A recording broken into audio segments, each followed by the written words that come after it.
உலகமெங்கும் இருக்கும் நமது ஆன்மீகம் ப்ளஸ் நேயர்கள் அனைவருக்கும் ஜோதிட குருஜியின் இனிய வணக்கங்கள்.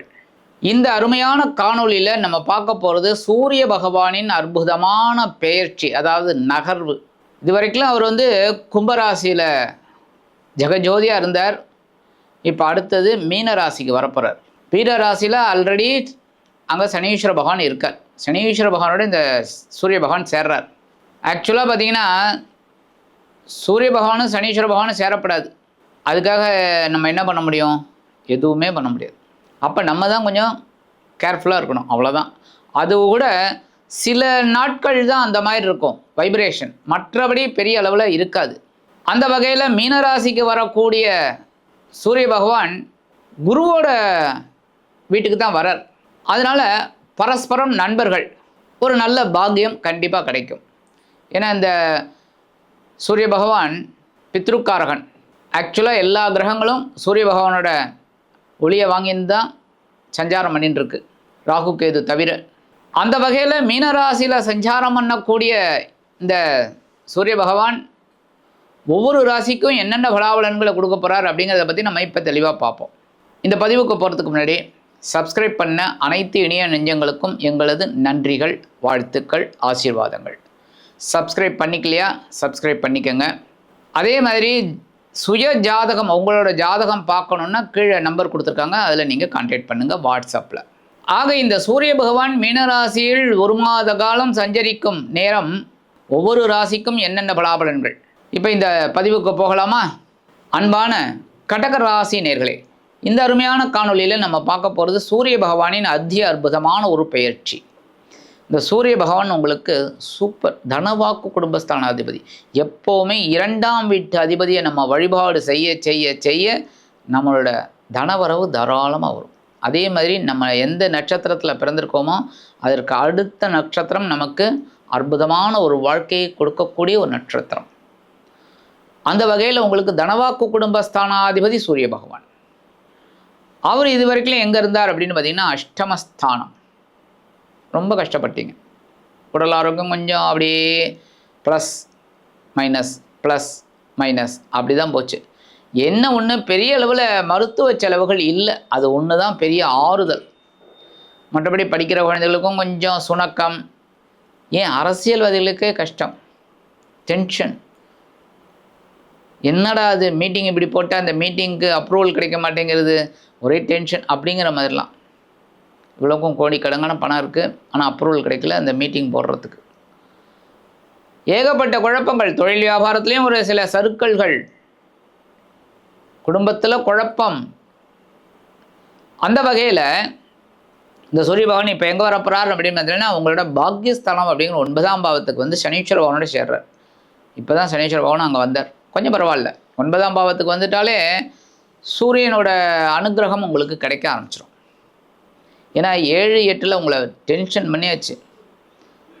தமிழில் சொல்லணும்னா தை மாதம் மாசி மாதம் 2 மாதமுமே உங்களுக்கு பெரிய ஒரு உடம்பு ஆரோக்கியம் இதாகிடுச்சு, இதெல்லாம் மாற்றங்கள். இப்போ கொஞ்சம் ரிலீஸ், அப்பா ரிலீஃபே கிடைக்கும். ரிலீஸுங்கிறத விட ரிலீஃப்னு சொல்லலாம். ஏன்னா என்றைக்குமே ரிலீஸுங்கிறது வேறு, ரிலீஃப் தப்பிக்கிறது. ரிலீஃப் ஆகிடுவீங்க, நிம்மதி ஆகிடுவீங்க.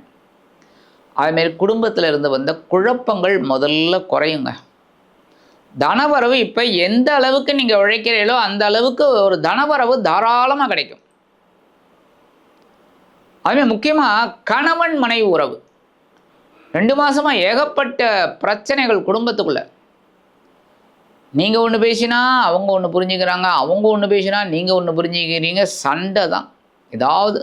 அப்புறம் ஒரு நிமிஷம் சமாதான கொடி, வெள்ளை கொடி, அதுக்கப்புறம் பார்த்தீங்கன்னா மறுபடியும் சிகப்பு கொடி, சண்டை. இப்படி தான் மாறி மாறி போயின்னு இருக்கு. ஆனால் நீங்கள் அனுசரித்து போயிடுவீங்க சில விஷயத்தில். அதனால தான் குடும்பம் ஒற்றுமை இருக்குது, இல்லைன்னா டைவர்ஸ் தான். கரெக்டாக அந்த மாதிரி தான். ஆக இந்த கடகராசி நேயர்களுக்கு இப்போ பாக்யஸ்தானத்தில் வரக்கூடிய சூரிய பகவான் ஓரளவுக்கு நன்மைகளை தான் செய்வார். உத்தியோகத்தில் இருந்து வந்த குழப்பங்கள்லாம் குறையும் கண்டிப்பாக. ஆகவே தொழில் வியாபாரத்தில் இருந்து வந்த குழப்பங்களும் குறையும். பங்குதாரர்கள்ட்ட ஏகப்பட்ட பிரச்சனைகள் 2 மாதமாக முட்டி மோதி வெளியில் வந்திருக்கீங்க. இப்போ கொஞ்சம் அண்டர்ஸ்டாண்டிங்காக இருக்கும். யார்? பங்குதாரர்கள், உங்களோட கூட்டாளிகள். அதுமாரி ஏற்கனவே நான் சொன்னேன், கணவன் மனைவி உறவு விரிசல் விட்ட அளவுக்கு இருந்தது, இப்போ கொஞ்சம் பரவாயில்லைங்கிற மாதிரி இருக்கும், நிம்மதியான ஒரு இது. அடுத்தபடியாக படிக்கிற குழந்தைகள், ஐயோ பாவம் 2 மாதமாக இந்த குழந்தைகள் நல்லா படிக்கணும் படிக்கணும் படிக்கணும்னு தான் நினைக்கிறீங்க, புக்கை எடுக்கிறீங்க, தூக்கம் வருது. என்ன பண்ணுறது? படிப்பில் கான்சன்ட்ரேஷன் வரமாட்டேங்கிறது. விளையாட்டில் தான் கான்சன்ட்ரேஷன் இருக்குது. அது கிரிக்கெட்டாக இருந்தாலும் சரி, எதாக இருந்தாலும் சரி, தோத்தாலும் பரவாயில்ல, ஆனால் விளையாடின்னு இருக்கணும்னு. இப்போ எல்லாம் மொபைல்.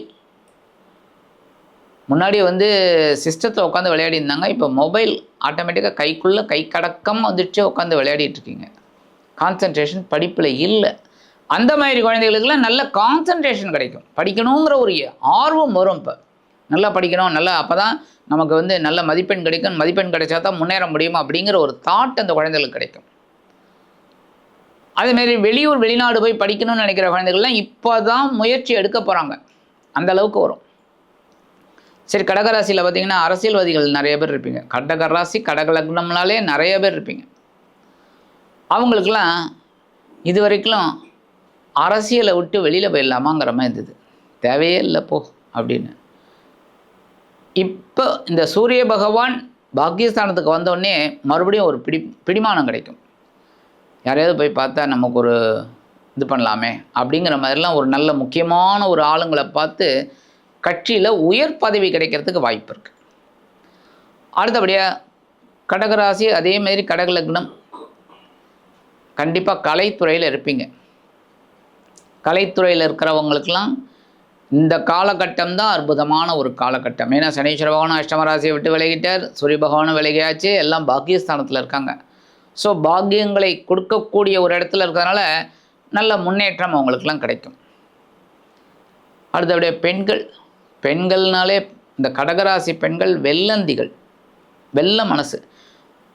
அவங்கக்கிட்ட ஒரு ரகசியத்தை சொல்லி யார்கிட்டையும் சொல்லாத அப்படின்னு சொல்லிட்டீங்கன்னு வச்சுக்கோங்க, கண்டிப்பாக யார்கிட்டையாவது ஒருத்தட்ட சொல்லுவாங்க. ஏன்னா அவங்களால அதை பொத்தி வைக்க முடியாது, தெரியாது. ஏன்னா மனசு அவ்வளவு இது வெள்ளை, டக்குன்னு யார்கிட்டையாவது அந்த ரகசியத்தை போய் சொல்லிடுவாங்க.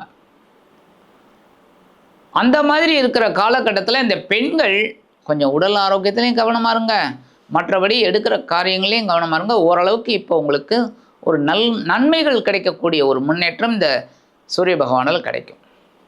சரி, எல்லாம் நல்லபடியாக போகணும், பரிகாரம் பண்ணால் ரொம்ப கொஞ்சம் விசேஷமாக இருக்குமே அப்படின்னா கண்டிப்பாக அம்பாள் வழிபாடு பண்ணுங்கள்.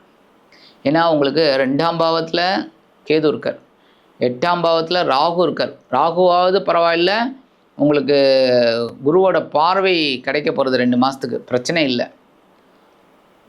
ஆனால் கேது உங்களுக்கு 2ஆம் இடத்துல இருந்துட்டு ஒரு குழப்பத்தை கொடுத்துட்டுருக்கார், குடும்பத்தில் ஒரு ஞானத்தை கொடுத்துட்டுருக்கார். இந்த குடும்பமே வேணாண்டா, போயிடலாம் சன்னியாசியா அப்படிங்கிற மாதிரி. அதுக்காகத்தான் புற்றுக்கோயில் போயிட்டு அம்பாள் வழிபாடு பண்ணுங்கோ, நாகர்கள் வழிபாடு பண்ணுங்கோ, சர்பகிரகங்களை வழிபாடு பண்ணாலே ரொம்ப விசேஷம், ரொம்ப ரொம்ப விசேஷம்.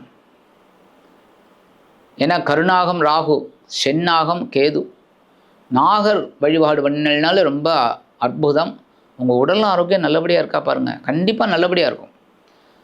ஆக இந்த சின்ன பரிகாரங்கள் நீங்கள் பண்ணினாலே உங்களது தனவாக்கு குடும்பஸ்தானாதிபதி சூரிய பகவான் உங்களது பாக்கியஸ்தானத்தில் சனீஸ்வர பகவானுடன் இணைந்தாலும் அதி அற்புதமான பலன்களை கண்டிப்பாக கொடுப்பார் என்று கூறி விடைபெறுகிறேன். நன்றி, வணக்கம். மீண்டும் ஒரு அருமையான காணொளியில் உங்களை அற்புதமாக சந்திக்கிறேன். வாழ்த்துக்கள்.